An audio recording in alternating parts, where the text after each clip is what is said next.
Les victimes de violences conjugales sont de plus en plus nombreuses. Pour mettre un terme à ces agissements, le gouvernement a pensé à prendre des mesures pour limiter le nombre de victimes. C'est dans ce sens que les enfants témoins de féminicides pensent à sortir du silence. Alors que les victimes de féminicide sont de plus en plus nombreuses, certaines victimes pensent à sortir du silence.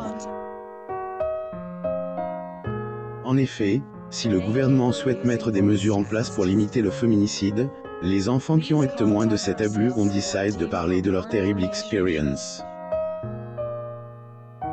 Capture image du tweet France Info Plus sur le féminicide. Photo France Info Plus @France Info Plus. Les témoignages des victimes. Parmi les témoignages recueillis dans cette campagne, vous pouvez compter celui de Stella, une jeune femme de 20 ans. L'expérience de cette dernière est terrible, car elle assiste au meurtre de sa maman, sous les coups de couteau de son compagnon.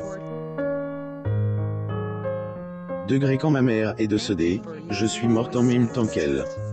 Un enfant qui pleure. Photo Getty Images. Le problème dans ce phénomène, c'est que Hélène n'est pas la seule à se retrouver dans cette situation.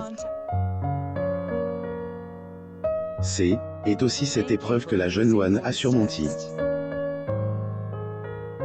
À elle, âge de 6 ans, sa mère est assassinée par son père. Son père est toujours une menace. Acte du père Loanen, et pas reste impuni.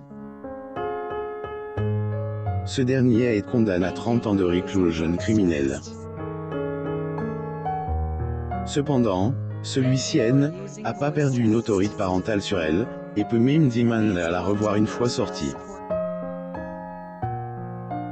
Pour la famille maternelle de Loane, c'est une situation impensable. Si ce sont les grands-parents de la petite qui ont sa garde actuelle, chaque année, un juge pourrait la leur retirer. Sa mamie est terrifiée à cette idée. J'ai peur qu'on nous la retire, plus ou moins. Des chiffres catastrophiques. Il faut savoir que pour que auteur un féminicide perde la garde de son enfant, la procédure n'est pas évidente. Et ce que dit PLOAL, Association de protection de l'enfance. Un père meurtrier est un mauvais parent, et il faut qu'il soit déchu de ses droits parentaux, plus ou moins. Grand-mère et son petit-fils. Photo Getty Images. Selon les recherches menées par le ministère de la Justice, 90 femmes ont été tuées par leur conjoint ou leur ex-conjoint, en 2020. Découvrez l'affaire du féminicide de Julie, assassinée par son compagnon.